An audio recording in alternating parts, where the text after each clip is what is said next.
Hello gang, back again. I'm just going to keep doing this while I introduce this video because it's a little bit true. I've got to go back this way now because I'm going to get dizzy as fuck. Welcome back. Thanks for watching the last video. Yeah, the engine went wrong. What went wrong? What actually happened? Still don't know. That's the whole point of this video. If you're excited to find out, if you want to find out, if you're interested to find out, stay tuned. We'll figure it out together.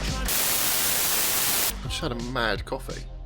I know I always say that, but Jesus, tonight, got one of them ninja machines, it's mental. That's the only way to start working on a car, isn't it? Quick sip. Big up my Scottish brothers. Right now, I thought the coil packs died, but I have found a way to test them on the screen. And we're going to do that today. We're going to go through all of the coils that I've got. Yes, I've got some spares. Thank you, Andy, for giving me some spares. I also found some spares and also had a spare full set. But as you can see, I've never fully looked into them. But what we're going to do is go through the whole car.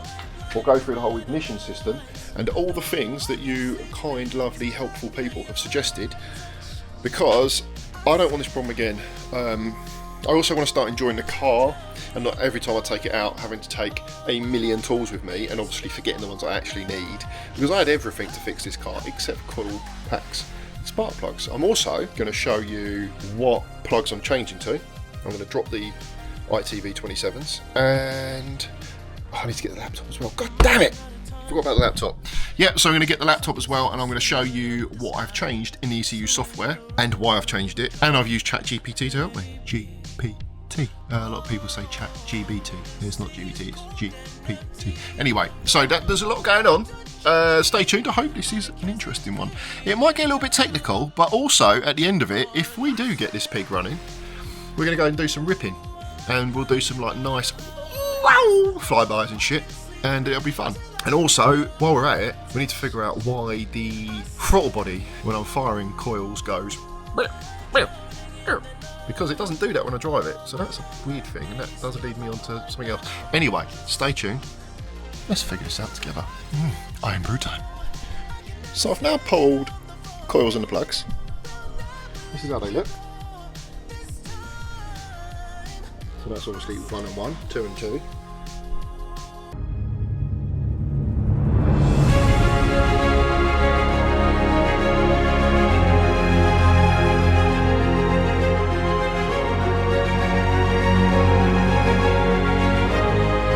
Enough of that bullshit.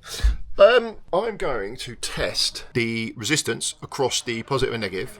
Apparently it should be between 2.4 and 2 ohms, and then you're meant to stick one from the positive right up its chuffer, and then that's meant to give you like 14,000 ohms of resistance. I don't even know my little multimeter for B&Q could do that. Oh yeah, I guess it can. Look, 20k. Put it on 20k if it needs to be 15,000. So that's one way. We're going to test every single one of them. I'm going to test the continuity on the plugs, because even though they do look quite dirty, I don't think they look like end of life. But I've decided, because one of you reached out to me, actually 3 of you reached out to me and said these coils cost them an engine. And I was like, how the fuck can these coils cost an engine? These coils are what everyone used to use. That's why I'm using them, because they're meant to be amazing. But apparently I don't really understand the mechanism of failure, but they do apparently crack rings. And a few of you have said to me that they have cracked their rings on 3 very different platforms. So I don't say nothing. I don't want to put anything into the universe that could come back to kick me in the head. So now, if these resistances on these coils are all decent, these plugs, okay, they look quite fouled up, don't they? But they don't look, you can see, look, heat on the tip, heat on the tip. They all look very consistent. Now the fact that only 2 of them are working does give me cause for concern. But I've got a brand new set, look. Denso's. Let's go with Denso coils. It makes so much sense. But what I'm going to do, I think, is I'm going to switch back to my standard tuning Mondeo coppers, because they're just reliable and they just work. And I've read tons of information online about iridiums being good for getting wet once, and then the iridium's gone, and then they foul up, or they're the bulletproof plug and nothing affects them. So, who fucking knows? So what I'm going to do is, I have got a notepad, because you know I like making a list, and I'm going to go through, and I'm going to measure resistances and all that stuff. I'm going to gap these to a specific gap, which I'm going to tell you, obviously. Don't keep secrets here. And why I'm keeping it that gap, because chat told me to. And that is actually the truth. But look, you can see how many ITV27s I've got here. ITV27s. I think I've got at least 4 sets, possibly 5. Yeah, especially with them, and a brand new set. So it's not ideal, is it? But I do have tuning plugs. And the reason I didn't run them is because people said to me, oh, they're only good for about 3,000 miles. Well, I've only done 50, so it's okay. And if I've got to change them every amount of hours running the engine, that's fine. We do it. Because at the moment, this shit's lasting 50 miles. That's expensive. So, also, even if it was a case of it being not a money thing, how irritating would that be? Lasting like that little amount of time. So, here we are. I've got feeler gauges, so we're going to gap them all properly. I don't like these things. It's like a sliding scale. Starts off really skinny, goes really fat, and then you can basically like tweak it to inches and millimeters. I don't really like them. I don't know why. I find them a bit grabby, and I feel like you're maybe putting a bit of like something on the electric. Fuck it, whatever. Yeah, I've got loads of different plugs in here. Loads of 27s. So that's another set for the bin as well. I'm going to keep some of them. I might just keep them for a rainy day. Whatever in here. First of all, because of people saying about cracked rings and losing engines, we're going to do a compression test. With a compression test, I don't typically give a shit what the reading is, as long as the reading is within 5 to 10% across all cylinders. People get caught up in that, oh, it's 75 psi. Yeah, but if they're all 75 psi, I promise you haven't got a problem across all 4, 5, 6 cylinders if they're all fucking identical.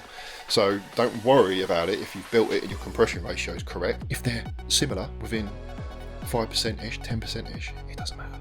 So that's what we're going to find out. Then we can all see what my compression ratio is, or compression, and then we can work back to the compression ratio, which is standard. If that's all sort of across the board, then we can sort of lean back more towards ignition system. Or if that's shit, then this ignition system can just go in the bin. Who gives a shit? This is all absolutely, we just ignore it. Because we got bigger problems, and that means taking the head off for the 6th time. I don't want to do that, please, no! What is a compression tester? Just checking to make sure I've got my mic on. Professional. What's a compression checker? Tester. Well, I'll show you what. Everyone should have one of these. This is a Nielsen compression checker, and they are peanuts. Now, the Zetec is a bit of a funny beast because you need an additional shaft to go with it. So because of the way the head's designed, that's got to go into the head, screw it in. That acts like your spark plug, and then you screw the compression checker on the top, turn the crank it over, turn it over, and then what you want is you want a compression checker that holds the pressure. So this here is your relief, but what it does is it pumps this up, and it will give you your pressure. Which I'm going to show you in a minute anyway. But what I'm explaining is how it works. And what you don't want is, if you're a garage with multiple people, it doesn't matter. But when you're on your own like I am, you need this to hold a reference so I can then come back round and have a look. Now I could switch the starter button onto the steering wheel, hard steering wheel, fuck all that shit. It's a pain in the arse, isn't it? But these here, they come with a spark plug chaser, which is absolutely no use for me. And they come up with these extension situations. Also, no use for me because that doesn't go in the head. So what you need is this, and this, I believe, is a Silverline thing. And then on top of that just gets screwed in. So what I'm going to do now is start a 1 and crank it over, get a reading, 1, 2, 3, 4, write them down, make sure they're within tolerance of each other, then we can proceed. Before that, what I'm going to do is I'm going to oil the balls a little bit. I'm going to spray WD down, and just because we'll be just turning it over, yes, it will be spraying some oil up the back of it, but I like to just be gentle on the engines, just be nice, don't run them dry. I'm sure it'll be fine. Plus, it's just nice on your balls, isn't it? So I'm going to do that. Man, I keep forgetting how much shit I've got to do. I keep forgetting I've got the ABS wiring to do, I've got the cam panel to do, I've got other buttons for that now. I've also got a little side quest going on, removing air away from the relay PDM ECU station. That's a little side project, whatever. Well, I just looked at it there and I was like, oh, Jesus Christ, why are these cars never finished? And also got some carbon panels on the front there. But anyway, let's get the compression done and then we can figure it out. I don't really want to waffle too much because everyone seemed to like last video where I just got on with it. So let's just get on with it. And I'm going to put you up here and we're going to do a compression check. So basically, attach your pipe like that. They should spin. There you go, give it some of that. So you can actually see what you're doing. Then crank it on. They've got O-rings in them, so if they get a bit funky over time, sort it out. Now these got weird threads on them, so just give it a bit of time. Don't get too bloody handsy with it. None of this should really need doing up with spanners. So what I'll do is turn that towards you. Might be able to zoom in. Just make sure you've got your bits and pieces out of the way. Frozen for 30 years, I've got to see if my bits and pieces are still working. Obviously it's not going to create any heat. Just crank her over. So this will be cylinder 1. Oh, I don't even know where my keys are. 20 minutes later. Don't forget, turn your coils and injectors off. What are we working with? That's 75 psi. That's bang on 75 psi. And then press your button. Whoosh! Okie doke. Now, so what we do, I thought I had a more accurate gauge in that, but, 2-pack changes. Life worth living, should I blast myself? I'm tired of being poor and even worse, I'm black. My stomach hurts, so I'm looking for a purse to snatch. I'm always very apprehensive about screwing anything other than a spark plug, especially with leverage, into my head. I've had a lot of work done on this head and I am petrified. It's something as silly and simple as a spark plug thread. It's the simple things that'll get you. Basically, like do that. We want to see 75 again. We want to see 75 4 times. Bang on, 75 again. 50% good. So your first reading's the important one, right? That's kind of your benchmark. And then, or whatever one, the highest one is really your benchmark. And the rest of them have got to be within the percentage of that. 75 again. Now this one is giving me arsehole a little bit of a wobble, I'm not going to lie. Alright, let's have a little look then. What's the damage? Oh my god, it's bang on 75. Dang. We have compression. So this is an ignition problem. Oh my god, that is an absolute sigh of relief. I'll be honest with you, the first 3 sort of expected them to be bang on. The 4th, my arsehole was wobbling a little bit. But we're good. We've proved it categorically. 75 psi, bosh, it's it. It's getting hot in here, I'm not going to lie. But we love it. So, let's get rid of this. Pull this out. So now we know this is purely an ignition problem. Which means now what we can do is progress to this stuff, as opposed to if that had no compression, with the problems mechanical in it. So I suspect something to do with this. Now I'm going to play around. I'm going to check continuity across the plugs. I'm going to check resistance across the plugs. And I'm going to cross resistance on all of these. Now there is a problem somewhere, obviously, because you stopped working. What that problem is, I don't actually know. Now, I guess the only thing we can do is just start crossing things off the list. We've got the list, so we're going to go cylinder by cylinder, figure everything out, write everything down, categorise it, and if it ain't perfect, bin it. Let's, first of all, what we're going to do is we're going to check the resistance across all coils. So we're going to start at number 1. No, we're going to start at number 4 because that was a shit one, wasn't it? We go to apparently the outer pins, and I'm going to just quickly check that with my wiring. It said the outer pins are the positive and negatives.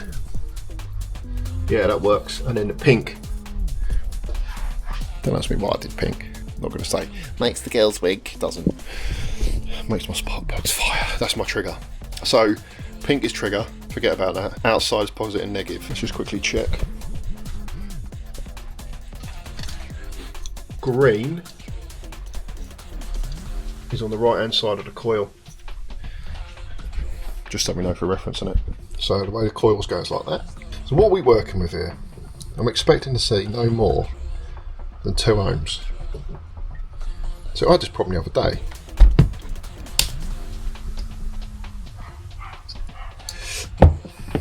Let's measure number 4 again. It's on 20k though. 4.17. Many unbearable hours later. I have no idea what these numbers mean, but I assumed this would be resistance. I don't really understand why I've got that on 20k. I'm not an electrical guy. You can see it's getting hot in here. Getting bloody shiny.